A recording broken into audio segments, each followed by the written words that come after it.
entendí, tengo alrededor de 1 hora de contar un poquito esto que de la neurociencia afectiva, ¿cierto? Y de, por un lado, la emoción y por otro lado, el control cognitivo. Bueno, parece sí que me excedí en las diapositivas, como me Como puse algo siempre. ambicioso y tengo harta cantidad, pero igual, antes de comenzar, decirles que, bueno, las puedo compartir, no hay problema. Y que algunas las voy a pasar quizá muy encima, sin profundizarla Una vez y el profe nos hizo concentrarme. una clase, o sea, una Sí, semana de clase, voy a dejarla, como les digo, quizás no profundizando tanto, pero al final igual está mi correo por si me quieren hacer más preguntas y voy a destacar algunos puntos que me interesa importante comunicarles, ¿ya? Hay, bueno, dos puntos grandes en el tema de neurociencia afectiva y en esta presentación, que por un lado el tema de afecto y por el otro lado el tema de la cognición. Ya esos son los... Y enseguida uno puede preguntarse, y lo han hecho, ¿cierto? En neurociencia afectiva, como que es primero, ¿cierto? Que si es lo afectivo y todo eso que está en el número uno, o si es algo más bien cognitivo. O si uno se relaciona con el otro, si corren por caminos separados, ¿cierto? Uno puede preguntarse eso y dentro de la pregunta que está en la presentación, un poco nos dice la respuesta, ¿cierto? Una hipótesis de cómo la emoción modula la cognición, esa sería una manera. Pero también hay otra manera de verlo, ¿cierto? Que la cognición modula la emoción. O sea, al revés, ¿cierto? Que quizás ciertos procesos como la atención, la memoria o el lenguaje, de cierta forma pudieran controlar nuestro estado afectivo, como la emoción o el ánimo, o que son cosas diferentes, o quizás son la misma cosa y nosotros a través del lenguaje la nombramos como diferente. En neurociencia afectiva hay estas tres ramas, que por un lado está la parte como psicométrica de medición y de respuestas fisiológicas, periféricas, centrales, etcétera. Por otro lado, cómo el afecto se asocia a la cognición, sobre todo esos tres procesos, o cuatro quizás sería mejor: percepción, atención, aprendizaje, memoria y el control cognitivo, o también llamado función ejecutiva o control ejecutivo. Y por el otro lado, las diferencias que uno pudiera encontrar en diferentes trastornos como del ánimo, cierta ansiedad, depresión, diferencia de personalidad, trastorno límite, por ejemplo, diferencias sexuales, que en neurociencia las hay, etcétera. Entonces, algo como para intentar ejemplificar es que durante la vida uno va tomando decisiones, ¿cierto? Eso es algo, la toma de decisiones, el razonamiento, la resolución de problemas son una serie de términos asociados a control cognitivo, ¿ya? Y estas decisiones muchas veces, o la mayoría de veces, viene junto a cambio afectivo, a emoción, estado de ánimo, la mayoría de veces. Incluso en neurociencia se habla de que mientras más importante o más significativa sea una decisión y sus alternativas, seguramente va a involucrar más estado afectivo, ¿cierto? En cambio, mientras más neutra, mientras la valencia, la arousal o toda la parte emocional no está ahí dentro de la toma de decisiones, entonces uno pudiera llamarla como más racional, ¿ya? Y aquí una típica que pudiera ocurrir, ¿cierto? Un dilema incluso casi moral de si tenemos que compartir la información o no de algunos clientes para obtener un beneficio personal, ¿ya? Como aparece ahí en la pregunta. Otro tema que surgió harto con el COVID, ¿cierto? ¿Qué tan automáticas o deliberadas son las decisiones que uno hace? En esta viñeta es una persona que se reunió con un amigo y que se va de vacaciones, no se iba de vacaciones hace mucho tiempo, y resulta que el amigo le llama y le dijo: oye, tengo COVID y te aviso porque tú te vas ahora de vacaciones, entonces quizás sería bueno que te hicieran la prueba, y él dice: ¿me hago la prueba o no? ¿Cierto? Y si me sale positivo, entonces me voy de vacaciones igual. Ahí son, o sea, todos los días tomamos decisiones que tienen un fuerte componente afectivo, y muchas de ellas, o por lo menos en neurociencia creemos así, no somos tan conscientes de cuánto lo afectivo, el ánimo, la emoción, los sentimientos, la motivación, nos influyen o nos modulan en esa toma de decisiones. Ya eso sería como una parte inicial. Ahora, a grandes rasgos, lo que llamamos afecto es lo que aparece ahí: ánimo, emoción, sentimiento y motivación, hasta ahí. Y ahí por otro lado le llamamos cognitivo a una serie de procesos como percepción, atención, memoria, lenguaje, y el proceso más reciente o el que más se estudia actualmente ligado a la conciencia, que otro importante, el control cognitivo, ¿ya? O la función ejecutiva, que también se vincula, por ejemplo, con inteligencia fluida, con cognición social, teoría de la mente, neurona espejo, una serie de procesos, ¿ya? Y estos procesos obviamente juegan un rol importante en la interacción humana. Eh, si lo queremos ver en un esquema muy simple que está ahí, la emoción, el sentimiento, la cognición serían factores, ¿cierto? Que va dirigido o que influyen en la conducta. Y abajito de todo hay como un estado de ánimo que no es muy claro, sí, es bastante difuso, bastante no consciente, y mucho más ligado a lo biológico, ya a lo que llamamos a veces hormonal, temperamento, carácter, etc. Algo que nos va a ayudar a entender esta influencia entre el afecto y la cognición es lo que aquí ven ustedes como un dibujito que es de Damasio, de Antonio Damasio, que se llama el árbol de la homeostasis. Y la idea de Damasio, bastante aceptada, es uno de los principales en neurociencia afectiva. Es algo que, bueno, tampoco es tan nuevo, ¿cierto? Que las emociones nos sirven para la supervivencia, que parte de eso tiene que ver con la reproducción, con asegurar nuestros genes, ¿cierto? Con reproducirnos y luego cuidar a nuestra descendencia y realizar una inversión parental, invertir en nuestros hijos y finalmente en el bienestar, ¿ya? Y la idea de él es que esta idea de anidamiento es que desde el tronco hacia arriba se van construyendo las emociones. Es decir, por ejemplo, mi metabolismo o por ejemplo la tiroides, por ejemplo, hipertiroidismo, la respuesta de dolor o placer, o los instintos y motivaciones, que en neurociencia las conocemos más como conductas reguladoras, como el comer, el dormir, el deseo sexual. Todo eso va a influir hacia arriba, hacia las emociones. Y esas tres emociones que pone ahí de fondo, primarios y sociales, se refiere él al estado de ánimo, las emociones de fondo, las primarias, que son las 6 básicas, y las emociones sociales, que son los sentimientos, y que por lo menos en neurociencia no hay un listado exhaustivo de cuáles son todos los sentimientos que pueden existir. Porque aquí yo igual les voy a argumentar un poco que el sentimiento es una especie de cognición o de interpretación o de una evaluación de mis cambios fisiológicos, por lo tanto tiene más de cognitivo que de respuesta fisiológica, que sería la emoción. Em, entonces, una primera distinción, y ambos, tanto el ánimo como la emoción, influyen en lo cognitivo, es, por ejemplo, la persistencia, ¿ya? Uno habla que las emociones son breves, en cambio, el ánimo es duradero. Por algo se habla, como dice abajo, de desórdenes del ánimo, ¿cierto? O trastorno del ánimo, no hablamos como de trastorno de la emoción. Claramente, a la base de la ansiedad está el miedo, de la depresión pudiera estar la tristeza u otra, y de la manía la alegría, pero al ser desórdenes del ánimo se refiere a que son persistentes, meses, años, ¿cierto? También el ánimo es menos específico, no se sabe muy bien cuál es el estímulo que elicita o que hace que, ¿cierto?, se manifieste este estado de ánimo. En cambio, la emoción parece que somos más claros o nos damos más cuenta cuál fue el estímulo. Y en cambio el estado de ánimo aparece también que tiene más componentes genéticos, predisposición genética, que se traduce muchas veces, esto cuando uno habla de genética que parece medio abstracto, se traduce un poco en cantidad de neurotransmisores y de hormonas que uno tiene. O sea, al nacer viene con una dotación. El ambiente lo modifica claramente, pero esa dotación que uno tiene influye o predispone para tener un estado de ánimo o para tener, ¿cierto?, alguna serie de patologías, desórdenes, síndromes, etc. Y en general aquí vemos que el ánimo puede acentuar, activar o contaminar ciertas emociones o cognición. Uno, de manera casi experiencial o fenomenológica, sabe que cuando está más bien con bajo ánimo distímico, es más sencillo interpretar los estímulos, y la interpretación es percepción, ahí hay una influencia cognitiva, interpretarlos como estímulos que son más tristes, más de miedo, más de asco, de displacer, de dolor, ¿ya?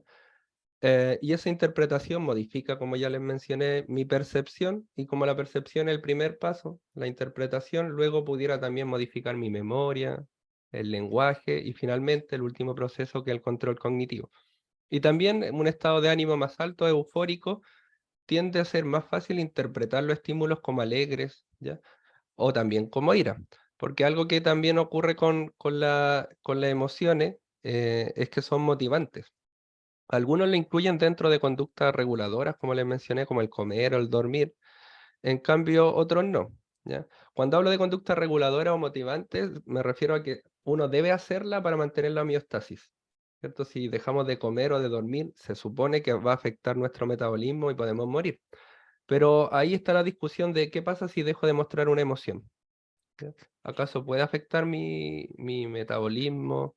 ¿Puede afectar todo lo que estaba hacia abajo en el tronco de este árbol que le mostré de la homeostasis finalmente afectar mi vida o llegar incluso a la muerte, ¿cierto? Para el no manifestar una emoción. Algunos pudieran pensar que sí, ¿cierto? Que el comer y el dormir, o al revés, que las emociones son tan importantes como comer, dormir o el deseo sexual o las demás conductas reguladoras. ¿Ya? Aquí entonces puse esta idea que les dije de que el ánimo influye a la emoción y al sentimiento, nos permite interpretar el mundo y finalmente afecta al control cognitivo. Por ejemplo, en la tesis que yo hice de mi doctorado, la idea era modificar el estado de ánimo y la emoción de las personas y teníamos la hipótesis de que un estado de ánimo eufórico o positivo, que claramente se manipulaba con imágenes positivas, las típicas imágenes de naturaleza, por ejemplo, o también imágenes eróticas, es algo común que se usa. Esto que es positivo aumentaría lo que llamamos flexibilidad cognitiva, la idea de cambiar. ¿Ya? Flexibilidad cognitiva es que si el entorno cambia, uno no debiera cambiar. Entonces, esa era la hipótesis de, bueno, si la persona aumenta su estado de ánimo, hay mayor flexibilidad, pero si es más bien más bajo su estado de ánimo, más distímico, en general lo que tendía a aumentar era el control inhibitorio. Es decir, la persona se retraía, controlaba la interferencia, los pensamientos, las conductas y en general le costaba mucho cambiar con las emociones y los estados de ánimo negativos. ¿Ya? Y ahí está esta idea de obliga y nos pide manifestar cierta emoción y en general no nos damos cuenta en el estado de ánimo que elicita o que provoca este ánimo. Esta idea que les dije del experimento de la tesis claramente se ha hecho otras veces o similares. Aquí era el ánimo y la percepción y la atención. Ya los participantes con ansiedad, por ejemplo, fueron más rápidos en detectar los objetivos temidos. Es decir, que alguien que tiene este estado de ánimo, ¿cierto? La emoción de miedo hace que su percepción y su atención hacia esos estímulos que teme sea más rápido. Son cosas de milisegundos, la verdad, ¿cierto? Ahí se puede ver que si le tiene miedo a araña o a otro estímulo, la persona es más rápida en percibirlo y en atenderlo. Atención focalizada y sostenida. ¿Ya? Y por lo tanto es una persona que va buscando peligros en el ambiente, que sería algo que uno pudiera asociar quizá a trastornos de pánico, agorafobia, ansiedad generalizada, etc. Pero ahí hay una idea, algo más bien experimental, de que el ánimo modifica emociones y que las emociones modifican el tiempo que me demora en percibir o atender los posibles peligros potenciales del ambiente. Y aquí esto como resumen para después les dejo la diapo y ustedes lo pueden estudiar o mirar, ¿cierto? Una comparación entre ánimo y emoción. ¿Ya? Ahora, las emociones son muchas cosas, la verdad. En neurociencia en específico, uno igual lo intenta operacionalizar, ¿cierto? Algo de una crítica que se puede hacer a neurociencia, que en parte así, es que somos bien, atomizamos todo, ¿cierto? Lo hacemos cada vez más pequeño para poder controlarlo y intentar dar alguna explicación a las cosas. Y en general entendemos sobre todo las emociones como aparece ahí, valencia y arousal. La mayoría de modelos nos hablan de valencia, ya sea una emoción es placentera o displacentera, y una emoción no activa o, ¿cierto?, no relaja, y las posibles combinaciones.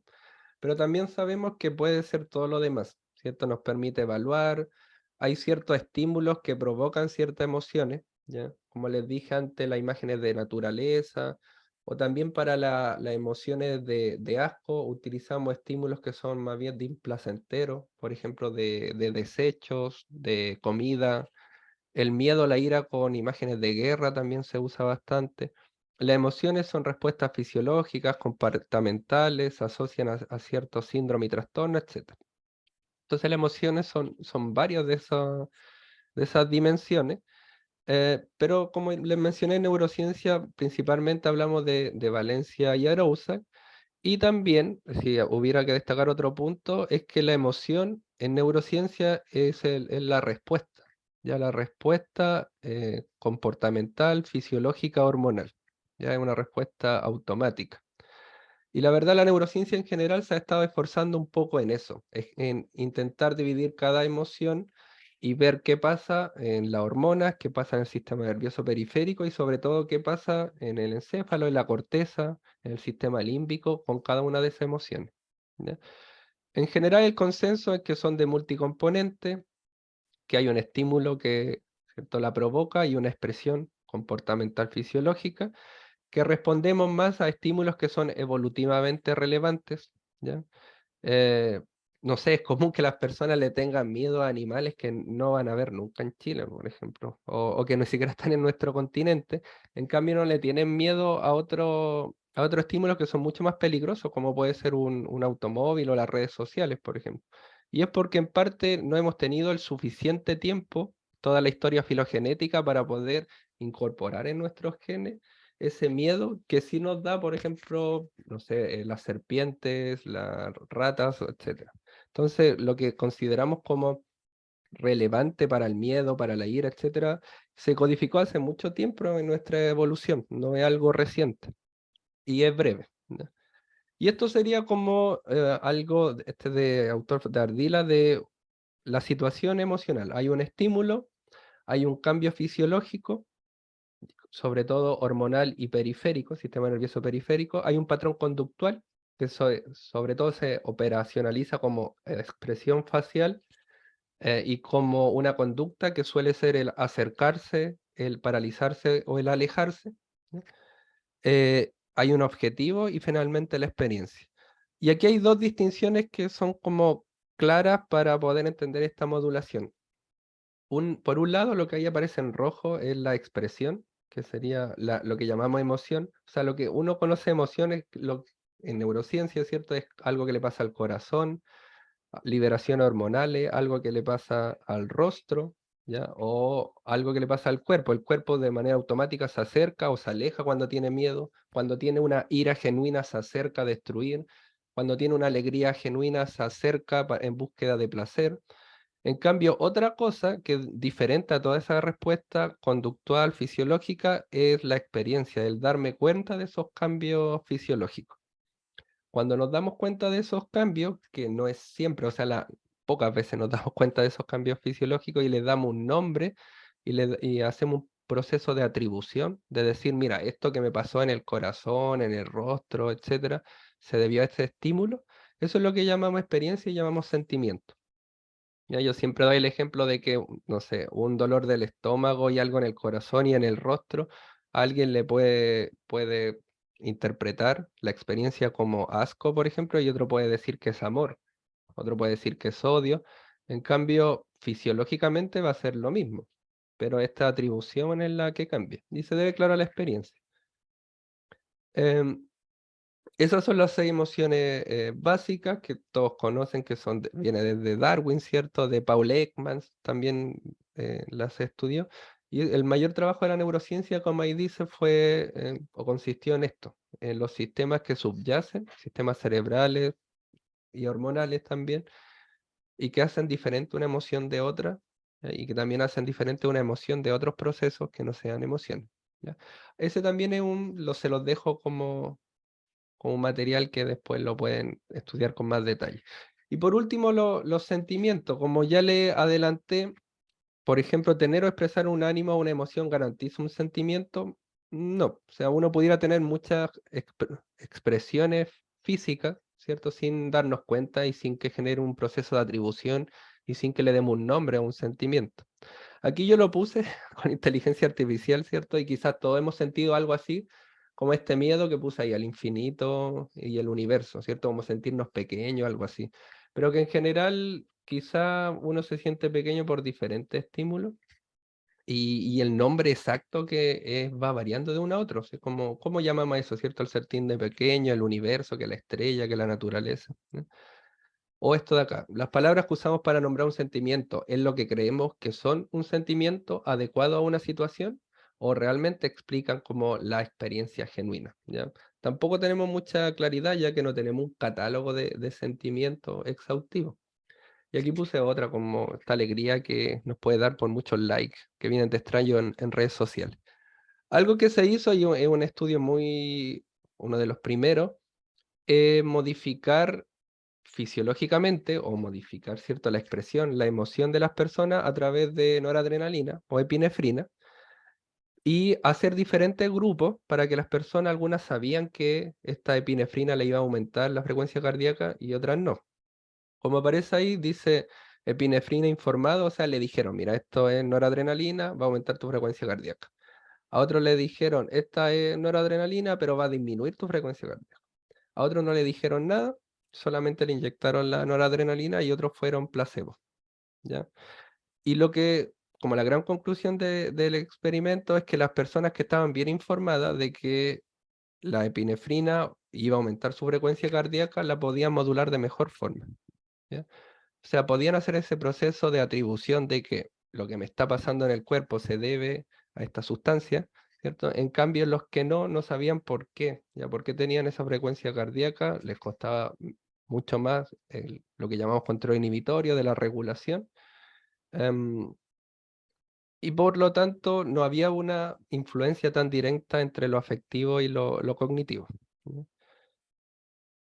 Entonces, los sentimientos sería bueno, ahí les pongo, ¿cierto? Por un lado tenemos la expresión, si lo queremos resumir en pocas palabras, la emoción es la expresión comportamental fisiológica, y el sentimiento sería la experiencia o la explicación de esos cambios fisiológicos. Ya es un proceso de atribución en neurociencia y que surge de una combinación entre estímulos ambientales y entre cambios internos que son sobre todo, son cambios que ahora está muy de moda quizás estudiarlos como interoceptivos o propioceptivos. Es decir, que mi estómago, que mi corazón, que mis pulmones, que mi musculatura voluntaria. Ya, porque también está cada vez más en neurociencia la idea de que no es solo el cerebro el que nos ayuda a realizar estos procesos cognitivos, sino que lo hacemos con todo el cuerpo, ¿ya? De que como nuestro sistema nervioso periférico tiene conexiones con el resto de órganos, también el estómago, el corazón o otras partes del cuerpo pueden informar al cerebro de qué está pasando a nivel interno y cambiar nuestros pensamientos, ¿cierto? Etcétera. Ahí hay un catálogo que también se los dejo para que lo vean después como una especie de querer resumir todos los sentimientos, que no existe, la verdad, como de manera exhaustiva. Como, por ejemplo, sentimientos contrafácticos, pensar en eso que pudo haber sucedido, pero no, ¿cierto? De todas las alternativas que tenía, seleccioné una y surge una serie de sentimientos como culpa o desilusión o envidia de que pasó algo, pero yo quería que pasara otra cosa. Los sentimientos sociales, los morales, por ejemplo, culpa, vergüenza, o epistémico incluso, ¿cierto? Como una especie de admiración o de sentirse perplejo por un nuevo conocimiento. Y este es un modelo también, que se lo dejo, el modelo circunplejo, que también se ha intentado una idea de, a partir de emociones básicas que están en el centro, es como una especie de pintar, ¿cierto? De ir mezclando colores y de decir, bueno, si yo mezclo, a la base tengo miedo, una respuesta fisiológica de miedo, y luego me siento rechazado por los estímulos que sea, quizás luego llego a inadecuado, insignificante, indignado, inferior, ¿ya? Es una manera que sigue un poco la lógica de Damasio de ir en este anidamiento de primero la emoción y luego los sentimientos. Y por último les destaco las conductas reguladoras. Hay de varios tipos. El mayor consenso en neurociencias son estas: sueño, vigilia, la ingesta, la conducta sexual, termorregulación y eliminar desechos, ¿ya? Y todas estas, al igual que las emociones, en general son placenteras, ¿ya? No solo cuando se obtienen, sino también, y a veces más aún, cuando se buscan. O sea, el hecho de buscar el proceso, más que conseguir una emoción, suele ser bastante placentera, y por eso se asocia mucho a neurotransmisores como la dopamina, ¿cierto? El placer, el ánimo, la recompensa, la motricidad, incluso la compulsión, ¿cierto? Eh, Porque ya sabemos que esta compulsión que viene con la adicción no puede ser también a través de conducta. Y estas son motivaciones que generalmente se considera biológicas, ¿ya? Em, Ahora, pasando al punto de la cognición, aquí también les dejo una tabla resumen donde ustedes, porque tampoco me da el tiempo para ir a cada una de ellas, pero donde ustedes pueden ver algunas divisiones, las funciones en las que se asocian, áreas neuroanatómicas y síndromes. Pero nos vamos a concentrar en lo que quería en la presentación, que es el control cognitivo, ¿ya?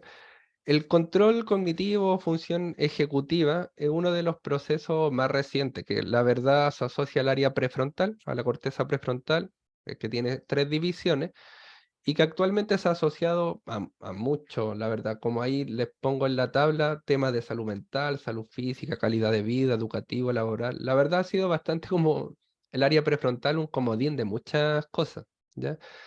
Si uno habla de adicción, de depresión, de ansiedad, de esquizofrenia, como que va a salir algo de la corteza prefrontal. El control cognitivo, y este es el modelo de Adele Diamond, que es uno de los más aceptados, se divide en esos procesos. Los que aparecen en rojo, que son de nivel inferior o más bien nucleares, que en pocas palabras la memoria de trabajo es utilizar la información. Todo esto está pensado el control cognitivo en resolver problemas, lo que aparece en azul. Razonar, resolver problemas, planificar, conseguir objetivos. Para conseguirlo necesitamos la memoria de trabajo, mantener información actualizada y utilizarla. El control inhibitorio o de la interferencia quiere decir que en algunos casos puede llegar a nuestros pensamientos, o pueden llegar estímulos ambientales, pueden llegar estímulos afectivos o pueden llegar incluso otros pensamientos y necesitamos detenerlos, ¿sí? Para poder conseguir esos objetivos. Y en medio está el proceso de flexibilidad cognitiva, que tiene que ver con cambiar, ¿ya? Cambiar de conducta, pero también cambiar de un proceso cognitivo a otro. Se asocia mucho a la creatividad, a la teoría de la mente, a esta idea de pensar fuera de la caja o de pensar las cosas de manera diferente, ¿ya? Como si lo viéramos algo que es cotidiano, lo viéramos como de forma extraña, ¿ya? Entonces, eso es lo que se entiende por control cognitivo y la verdad, como les mencioné, se ha asociado a muchos aspectos que están ahí descritos, ¿ya? Para, bueno, esta parte creo que no vale la pena ahora.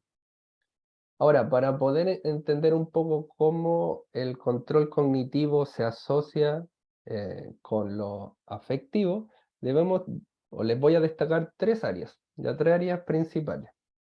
Aquí dice principal estructura del prosencéfalo o del encéfalo anterior asociada a la expresión y la vivencia, ¿ya?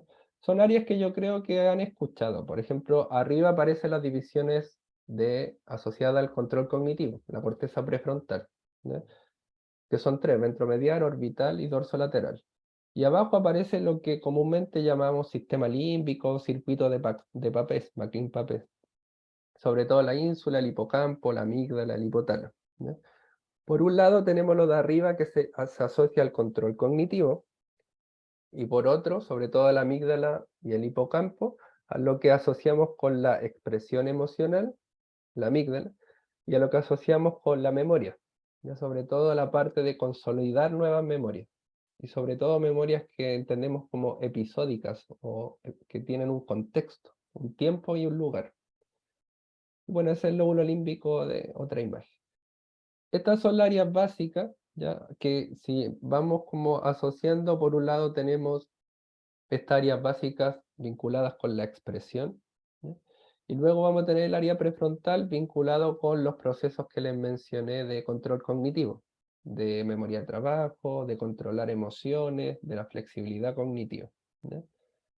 Entonces, ah, por lo menos en neurociencia, hasta lo que yo conozco, se mencionan como estas 3 corrientes, ¿ya?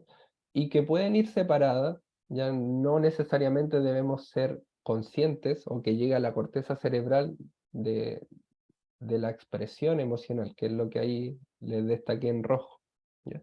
Esa vía igual se conoce como vía rápida. Aquí no aparece la amígdala porque no es parte del circuito, pero sí cuando hay un estímulo, la amígdala pudiera enviar señales al hipotálamo, y el hipotálamo encargarse de toda esta respuesta comportamental fisiológica, sin nunca continuar el resto del circuito, que es lo que aparece en azul, o la corriente. Tálamo, corteza cingulada asociada a la motivación, y luego el hipocampo a la memoria, ¿ya? incluso si continuara ese circuito, que es algo que ocurre mucho con el estrés post-trauma, pudiéramos tener una respuesta emocional, una consolidación, ¿cierto? Una memoria episódica que incluso es bastante intrusiva, ¿cierto? Pueden pasar los meses, los años y de repente le llegan a la persona esas memorias. Y tampoco que llegue a la corteza o al área prefrontal y que la persona no logre a través del control inhibitorio, ¿cierto? Poder detener esas memorias intrusivas, que sería esta parte en vértice, ya la corriente de la experiencia emocional. Un poco lo que dice este esquema es que por un lado tenemos la expresión, pero si queremos darnos una explicación de esa expresión, de generar un sentimiento y luego procesos cognitivos asociados a esa expresión, necesitamos recorrer el resto del circuito, lo que aparece en azul y luego lo que está ahí en verde, con el control cognitivo y la corteza prefrontal. Ya están ahí esas tres corrientes. Bueno, y aquí les dejo esto, tampoco me voy a tener, pero tiene que ver con la expresión, el hipotálamo, ya regulación endocrina y neurovegetativa, y una serie de cambios que yo creo que han escuchado en algún momento, ¿cierto? Que la pupila, que el corazón, ¿cierto? No sé, hay una serie de cambios que ahí también les dejo, vasos sanguíneos, ¿cierto? Etcétera. Ahora, quiero detenerme en tres áreas que son las principales que les mencioné, que es la amígdala, el hipocampo y la corteza prefrontal, ¿no? Como dice ahí, la función general está implicada en reacciones y expresión emocional, ¿ya? Es bastante automática, ¿ya? Y modula en parte el hipotálamo y toda esta respuesta. Y está interconectada con muchas áreas. Algo que se ha encontrado en variados estudios desde hace décadas, ¿cierto? Que las personas que tienen ansiedad o que han vivido, por ejemplo, eventos traumáticos o que desde niños han estado en ambientes que se consideran como amenazantes, la amígdala tiene más conexiones, le llega más sangre, incluso aumenta en tamaño, ¿ya? Y eso se asocia un poco a lo que les mencioné hace un rato, de que con una amígdala más grande este proceso perceptivo y atencional de buscar amenaza en el ambiente es mucho más rápido también, ¿ya? Entonces modifica la atención, la memoria, incluso la cognición social. Ya cognición social, por ejemplo, la neurona espejo, la primera impresión, que es una de las teorías, o la teoría de la mente, ¿cierto? De tener una hipótesis de qué está pensando el otro de mí, ¿cierto? Y modificar la empatía, por ejemplo. ¿Mm? Y ahí un esquema de una serie de cambios de la amígdala en la hipófisis, el hipotálamo, activación de la serotonina, noradrenalina, ya, activación colinérgica también, motora, etcétera, ¿ya? Y aquí esta es la idea de que estímulo, tálamo sensorial, y luego la amígdala permite esta respuesta rápida, que es independiente a que la persona sea consciente o no de esa respuesta, porque para tener esa conciencia, esa percepción, necesita la activación de la corteza. Esto es lo que llamamos respuesta emocional condicionada, o lo que sería para los psicólogos un condicionamiento clásico y luego operante, ¿ya? Pero asociada a áreas cerebrales. Por otro lado está el hipocampo, vinculado sobre todo a la memoria, ¿ya? A la consolidación de memoria de corto a largo plazo, episódicas sobre todo, contextuales, como les dije, tiempo y espacio. Y aquí hay un esquema de cómo hay ciertos mecanismos, amígdala, hipocampo y la corteza prefrontal, que hace que cuando ocurra una experiencia, ya el hipocampo la sitúe en un contexto. Ya es una especie de mapa que tenemos en el cerebro. Por lo tanto, ocurren estas memorias que les dije intrusivas, o sea, el hipocampo, o como nosotros consolidamos la memoria por primera vez, hace que luego ciertos estímulos contextuales vuelvan a aparecer esa memoria, que se active el hipocampo y que vuelva a nuestra memoria esos episodios de vida, ¿ya? Que como amígdala y hipocampo están muy juntos, o sea, están juntos, normalmente esto se activa más con emociones que consideramos como negativas, ¿cierto? Sobre todo miedo, ira, asociada al trauma, ¿cierto? Y por último, la tercera área es la corteza prefrontal. Ahí hay un caso muy conocido de Phineas Gage que tuvo un daño en el área prefrontal, sobre todo el área orbitofrontal. ¿Y qué hace el área orbitofrontal? El control inhibitorio, ¿ya? El control de emociones, control de conducta, control de otros pensamientos a través de la serotonina. La misma serotonina que, por ejemplo, se encuentra disminuida en ansiedad o en depresión.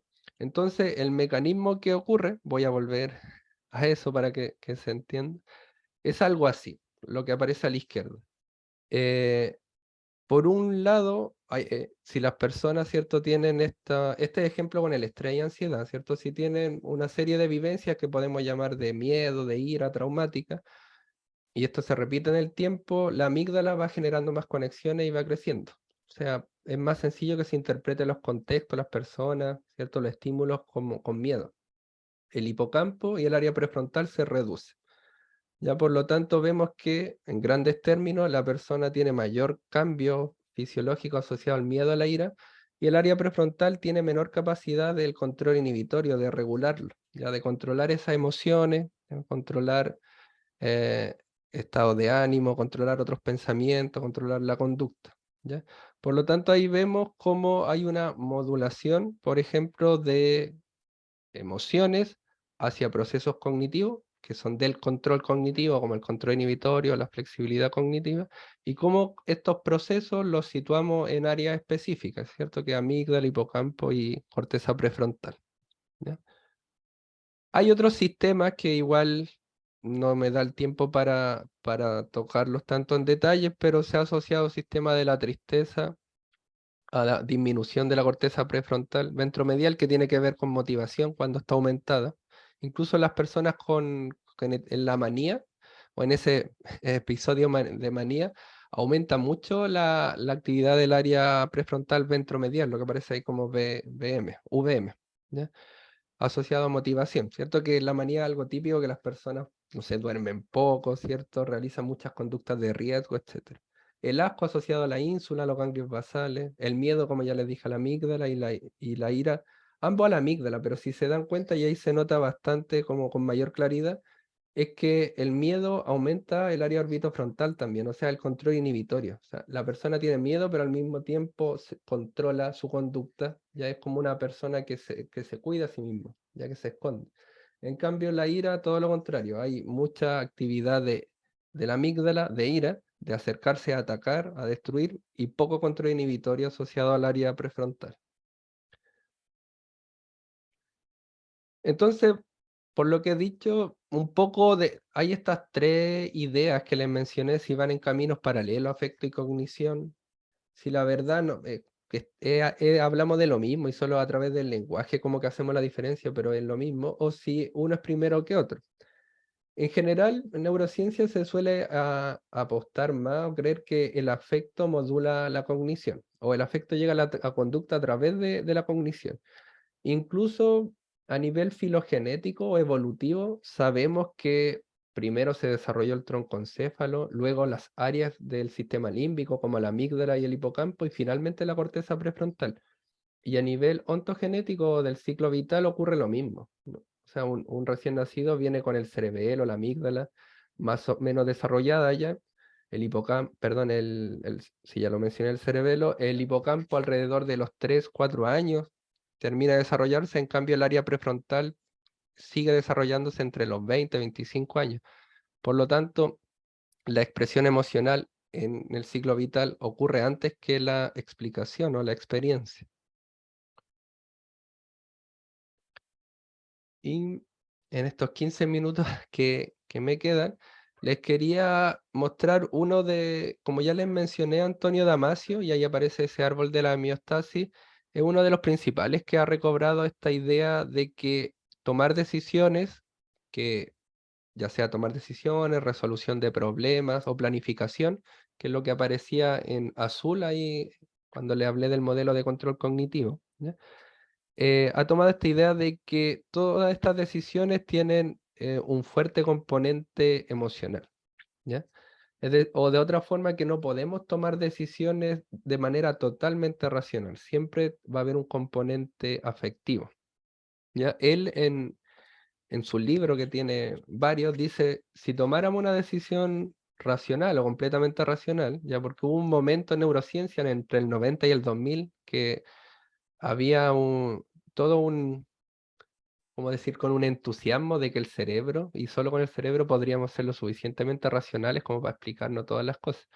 Pero él recobra esta idea de que no, de que el ser humano, la verdad, es un animal humano, somos parte de la evolución, de la genética, de que somos más emocionales de lo que creemos, y que tomar decisiones racionales, completamente racionales, no es posible, porque tendríamos que conocer bien completamente la situación, todas las variables involucradas, que eso normalmente no ocurre, ¿ya? En general nos movemos bastante por la intuición, que es algo que se estudia en la neurociencia, y bueno, o se ha comenzado a estudiar. Conocer las distintas vías de acción, que también es algo que no conocemos. Además, poder tener la suficiente memoria prospectiva de anticipar todos los posibles efectos futuros, ¿ya? Eh, para realizar eso debiéramos tener un total desarrollo de nuestro control cognitivo y corteza prefrontal, que es algo que no ocurre, ¿ya? Incluso suponiendo que entre los 20 y 25 años termina más o menos de desarrollarse, nunca termina el cerebro, ¿cierto?, de generar conexiones y de seguir desarrollándose, ¿ya? Entonces él se plantea esta idea que les dije al inicio, como qué tan automáticas o deliberadas son nuestras decisiones, y plantea este modelo que quizás no es muy nuevo si hay psicólogos acá, ¿cierto? El tema de la respuesta emocional condicionada o del condicionamiento clásico, pero lo plantea además vinculando las áreas cerebrales que son las que les he mencionado. Y él dice esto, que tomar una decisión involucra mayor afecto mientras más personal es, ¿cierto? Parece lógico, ¿sí? Mientras en algún momento en neurociencia también se hacían experimentos o se analizaba, ¿cierto? Cuando hablamos de la moral, una moral, ¿cierto? O decisiones que no son morales. Por ejemplo, no se activa en la misma área en el cerebro si decimos que este yogur está malo, así decimos que Juan es malo, ¿ya? Al decir esto o creer que algo que está vivo, ¿ya?, se activan diferentes áreas del cerebro, por ejemplo, el giro fusiforme que es de los rostros, ¿ya? Entonces él dice, cuando vemos que son aspectos personales y sociales, es mucho más difícil ser racional, ¿ya? Y se activan en estos estímulos que consideramos sociales o personales, se activan muchas más áreas del sistema límbico, ¿ya? Eh, por lo tanto, cada vez, y él plantea esto, que se te ocurre la posibilidad de una mala decisión, y esto es un poco la base de la intuición igual, algo, aunque sea fugazmente, algo visceral, algo en nuestro órgano interno, es la interocepción y la propiocepción, parece algo displacentero, ya es algo bastante fugaz, es como pensar, tengo que escuchar mi cuerpo para poder tomar esa decisión. Y es una manera de entender esta modulación, ¿cierto?, de la expresión de lo que le pasa a mi cuerpo y luego la explicación. Entonces ahí pueden ver a la derecha que no es lo mismo, ¿cierto?, usar mascarilla o no, voy a ver Netflix o YouTube, que voy a seguir con esta relación, voy a estudiar esta carrera o la otra, ¿ya? Contarle a tus padres algo que ocurrió, ya no ocurre lo mismo en el cerebro. Aquí entonces el marcador, y esa es la idea, es un marcador físico, por eso somático. Y lo que permite el marcador es un atajo. Esa es la idea, un atajo, una heurística. Cuando tenemos todas estas decisiones y como ya sabemos que no podemos ser racionales, ¿ya? O por lo menos no totalmente racionales, no conocemos todas las consecuencias, todas las variables, ¿cierto? No lo sabemos. Lo que hace el marcador, que esto marcador, ¿cierto?, es a través de la experiencia, de continuos condicionamientos clásicos y operantes, el marcador filtra, ¿ya? Rechaza de manera automática. Tenemos esas 8 alternativas que no podemos a nivel cognitivo poder manipularlas todas, y el marcador desecha de forma automática y queda con 2, por ejemplo, la 4 y la 6. Y eso es lo que finalmente el área prefrontal, el control cognitivo, logra analizar, ¿ya? Por ejemplo, uno dice estudiar una carrera a otra. Quizá el marcador somático, de manera automática, va a desechar todas las carreras que tienen que ver, no sé, con algo asociado a la medicina, donde uno piense, no, sangre o algo así, no. ¿Ya? Y esto automático, pues, si es del sistema límbico, no llega a la corteza, no somos conscientes.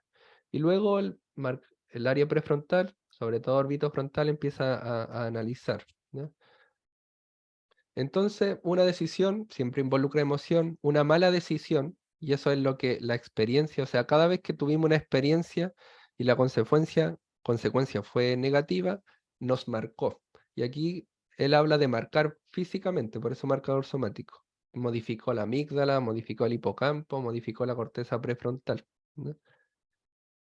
Por eso este marcador se debe a la experiencia. Y luego el análisis de las alternativas que quedaron, que lograron sobrepasar este marcador, se hace con el área prefrontal. que él le llama interfase, entorno y la parte interna, ¿ya? Entonces, los marcadores somáticos son un caso especial de sentimiento generado a partir de emociones, de aprendizaje y condicionamiento asociativo entre diversos eventos y resultados futuros, ¿cierto? Ese escenario que ahí pueden ver quizás por experiencias previas que uno tiene, y ahí va caminando, de repente ve ese puente y se desvía, quizás sin mucho análisis, ¿ya? Y quizás de manera incluso lo que llamamos intuitiva, pero lo que nos dice aquí Damasio es que en algún momento pasamos por un puente similar, nos pasó algo desagradable y se marcó fisiológicamente, ¿ya? Por lo tanto, ni siquiera es una alternativa que nosotros luego analicemos con el área prefrontal del pasar por ese puente. Y él también da como ejemplo, y con esto voy terminando, dos. Uno, el altruismo. Ya el altruismo, él plantea que también es una especie o un ejemplo de marcador somático, que hace el altruismo evitar sufrimiento actual y futuro. Y sería tanto un refuerzo negativo como positivo. Por ejemplo, evitar un sufrimiento tiene que ver más con un refuerzo negativo, con la pérdida o vergüenza de no ser altruista, de que alguien me mire, ¿cierto? Y que me condene por no haber sido altruista. Y lo otro también que es un refuerzo positivo. Aumenta la autoestima, reconocimiento social, honor, afecto, prestigio, dinero. Ya él lo manifiesta como una especie de sentimiento generado a partir de este marcador somático. Y lo otro que también se está estudiando reciente es la confianza, ¿ya? Em, el confiar, como ahí aparece, cómo es confiar en otros, qué significa, etcétera, también es un atajo, ¿ya? Ahí está la definición de una apuesta por la benevolencia del otro, porque para confiar, la lógica de la definición de confiar es que yo no puedo conocer a la persona totalmente, ni tampoco todas las variables, ni todas las posibles consecuencias, porque si yo conozco toda la persona a cabalidad, no es confianza, es conocimiento. Entonces aquí, en esta idea de confianza, de benevolencia predecible, lo que hago es rellenar estas lagunas de información con confianza. Supongo que la persona va a hacer lo que yo espero, ¿cierto? Que va a ser benevolente conmigo. Y por lo tanto, no gasto tanta energía cognitiva en intentar buscar alguna especie de traición, ¿cierto? Eh, y por lo tanto es una heurística, es un atajo, es un salto un poco de fe, de decir ya, la persona pudiera hacerme daño, pudiera hacer miles de cosas, pero no voy a hacer este gasto cognitivo de intentar buscar la traición y voy a confiar. Lo que se ha visto, ¿cierto? Que cumple una función, no solo, o sea, confiar en uno mismo, confiar en la pareja, incluso se habla siempre de confianza en la política, entre los países, las sociedades. Y se ha visto que las personas que confían entre sí, se ha estudiado en neurociencia, empieza incluso a sincronizar su actividad cerebral, una especie casi de lectura de mente. Claramente no es lectura de mente, pero sí quiere decir que cuando confían en general tienen procesos cognitivos, pensamientos, emociones muy similares. ¿Ya? Genera homeostasis, minimiza la energía cognitiva, etcétera. Y ahí, bueno, un autor dice la confianza afectiva se traiciona. En cambio, la dependencia no afectiva se decepciona. Y esta formación de confianza es un sentimiento también, es un marcador fisiológico que se asocia mucho al rostro. Es decir, tenemos esta respuesta emocional condicionada, el marcador somático, y luego generamos un sentimiento y ese sentimiento le llamamos confianza, ¿ya? Y permite una coordinación, como ya les dije, no solo entre pareja, por ejemplo, sino también en grupo. Entonces, con alta confianza, en general, hay baja complejidad y también hay bajo gasto cognitivo. Logramos coordinarnos de mejor forma, ¿no? Em, bueno, y quisiera, bueno, aquí, esto último, los correlatos neurobiológicos de la confianza, la verdad, la confianza, y quizá han escuchado esta triada del amor, ¿cierto? La parte física, la parte emocional y la parte cognitiva del amor o de responsabilidad. Y una de lo que se habla de la triada del amor es que las personas, cuando se vuelven predecibles para el otro, cuando son de confianza, permite liberar oxitocina, por ejemplo, y se vuelve un amor más cognitivo. Y aquí también se ha visto eso, la confianza y poder predecir al otro lo que va a hacer. libera, por ejemplo, dopamina a nivel mesolímbico, vinculado con el placer, el refuerzo, la adicción o el amor, que es lo que, en cambio, la desconfianza, la traición, por ejemplo, entre parejas, ¿cierto? Una infidelidad, activa mucho la amígdala y la corteza prefrontal, que son áreas que ya les mencioné asociadas al miedo, a la ira, y por otro lado al control inhibitorio o al poder analizar este marcador somático. ¿Ya? Y bueno, les dejo este video final, que es un estudio de Todorov, que está viendo esto, ¿cierto? Si algunos rostros, bueno, él a través del rostro estimulaba el área fusiforme, que es un área que permite interpretar los rostros, que está en el lóbulo temporal, y bueno, lo voy a dejar ahora para que lo vean, y técnicamente hay un rostro que debiera activar más la amígdala, más de desconfianza, en cambio otro rostro debiera estimular más áreas prefrontales o áreas asociadas a la dopamina.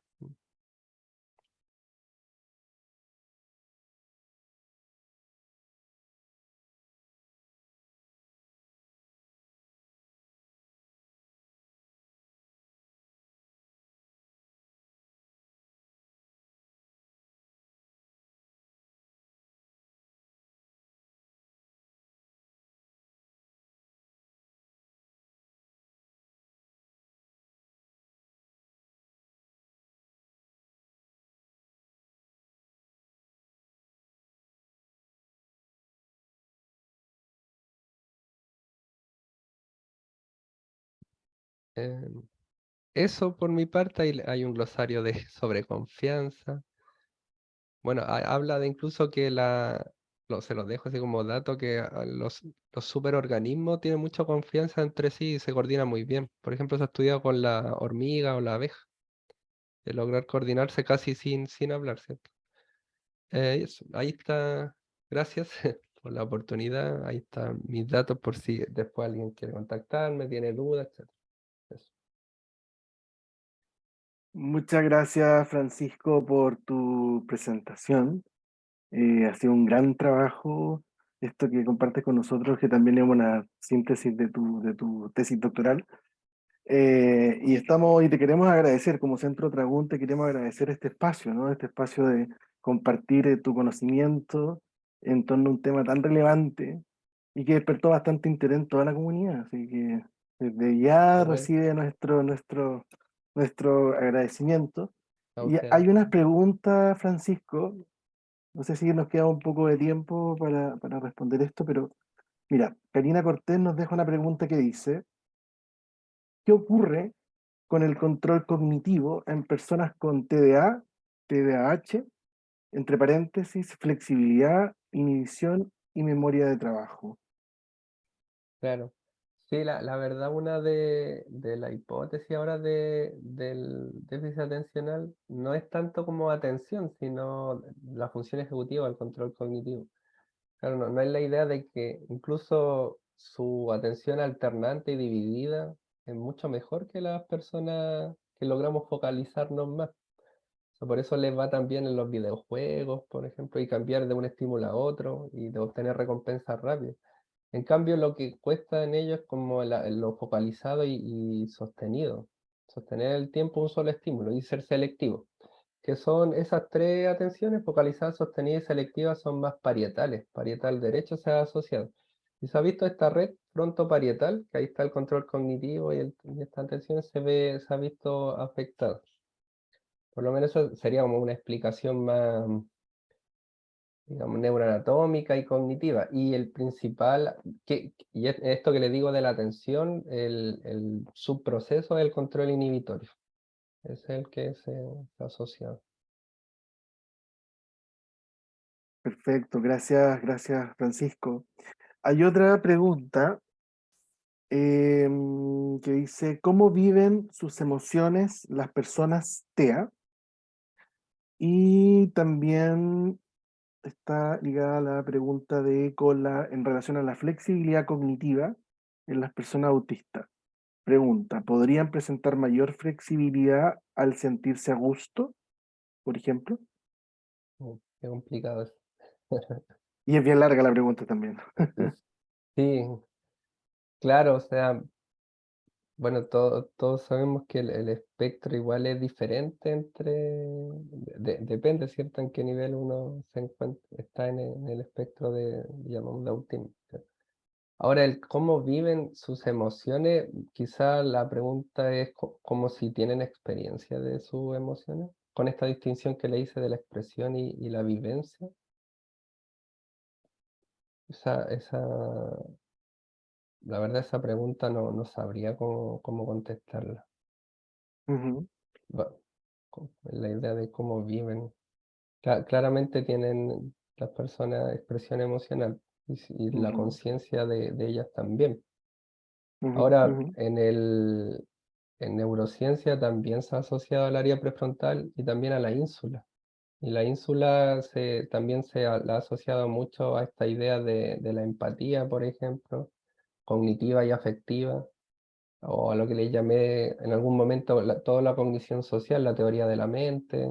También se supone, ¿cierto?, que no está tan desarrollada en las personas que tienen autismo. Y ujú, en cuanto a ujú, la flexibilidad cognitiva, podrían presentar mayor flexibilidad. Bueno, mi tesis no fue con personas con autismo, ¿ya? Pero sí fue de eso, de flexibilidad cognitiva y emoción y ánimo. Y la hipótesis era eso, de que la emoción es positiva y los estados de ánimo eufóricos hacen que las personas sean más fácil que cambien. Eso uno igual lo puede ver como de manera cotidiana, ¿cierto? Cuando uno está alegre, no se va a pensar en un carrete. Están todos felices ahí, entusiasmados, en general es más fácil aceptar como los cambios y decir que sí a la mayoría de veces. Y lo que encontramos ahí en el experimento, en la imagen, es que eso sí ocurrió. Las personas cambiaban mucho más rápido cuando, según pensamos nosotros, su estado de ánimo era positivo. Así que, y también lo podemos ver, bueno, aparte de ahí la pregunta sobre autismo, lo vemos en la educación también. Cuando el docente genera un estado de ánimo positivo en su alumno, es mucho más fácil el cambio y el aprendizaje que cuando es negativo o neutral, cuando lo que estoy aprendiendo no provoca ninguna emoción. ujú, ujú. Y en relación, Francisco, a lo que tú mencionas acerca de la ínsula, también hay una pregunta de Ignacio que dice, ¿qué ocurre con la ínsula en niños, niñas con experiencias de trauma? No sé si nos puedes ayudar un poco a Repitiendo la pregunta, ¿qué ocurre? Ah, ya, Ignacio Villegas. sí. Mi- En general, bueno, es algo que yo empecé a estudiar en el magíster, en lo del trauma, del estrés postrauma complejo, y las tres áreas que les mencioné son las principales, como la amígdala, el hipocampo y la corteza prefrontal. Pero la ínsula también se le ha asociado con el trauma a esta idea de moral, de asco moral.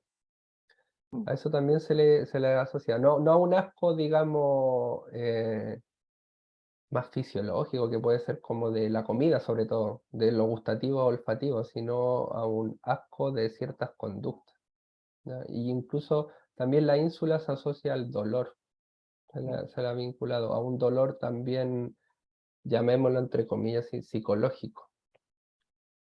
Em, y bueno, y si en general en mayor activación. En general, en neurociencia uno ve si tiene más conexiones, si le llega más sangre, así son los tipos de estudios, si se activa más la neuroimagen o el electroencefalograma, como esos son los estudios. Súper. Aquí también hay una pregunta de Evelyn Rojas. Nos pregunta cómo afecta la emoción y cognición en personas TEP y TEP complejo. Claro. Trauma, Sí, trauma complejo. hay un modelo que aquí no lo puse, pero uno más usado, que se llama modelo diátesis-estrés. ¿Ya?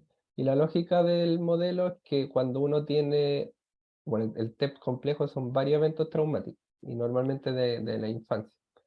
Por ejemplo, puede haber sido algo traumático en la infancia, lo que ustedes puedan pensar, y ese evento traumático, o la idea de diátesis, es que se va a manifestar después. Es algo bastante común, y que recuerdo un caso en neuropsicología, algo que le ocurrió en la infancia a una mujer, luego cuando tuvo su embarazo y nació su hijo, como que le volvió a la memoria, como que el hipocampo se activó y volvió eso. Y lo que se ha visto es que, claro, lo que les mencioné, todos estos eventos traumáticos, por un tema evolutivo y adaptativo, hace que nosotros tengamos que buscar los peligros en el ambiente. Y para hacer eso hay mayor activación, por ejemplo, de la amígdala. Pero al mismo tiempo, todo este estrés que provoca el trauma genera toxicidad en el hipocampo, hace que se vuelva más pequeño y nos cueste más consolidar cierta información. Y nos genera también sesgos atencionales, como que tendemos a pensar que nos pasan más cosas malas que buenas. Y sumado a lo que les dije, el área prefrontal con poco control inhibitorio que, por ejemplo, le cuesta a las personas gestionar sus propias emociones. Y eso ocurre con el diátesis, que luego un segundo evento, que esto lo vimos nosotros con el terremoto.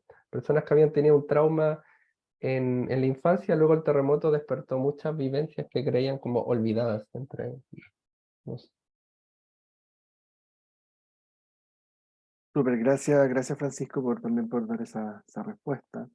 No sé si hay alguien más. Estoy buscando acá las preguntas por el chat, comentarios.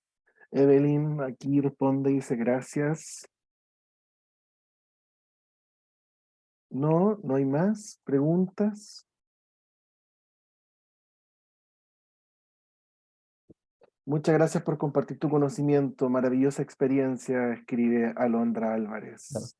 Gracias, gracias. Es un mensaje para ti, Francisco. Hay otros también acá que, a ver, voy a leer este. Muchas gracias, estuvo excelente y muy interesante. Muchas gracias, Francisco, excelente trabajo. Gracias, Francisco, por compartir tus conocimientos.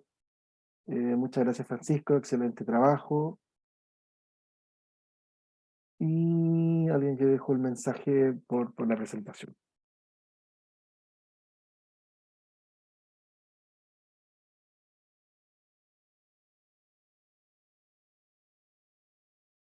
Ahí sí. Ahí sí, creo. Bueno, siguen también ahí los comentarios positivos, Francisco. Muchas gracias, dice siempre seco explicando. Nos dice ahí Noemí. Priscila, excelente ponencia como siempre. Saludos, profesor.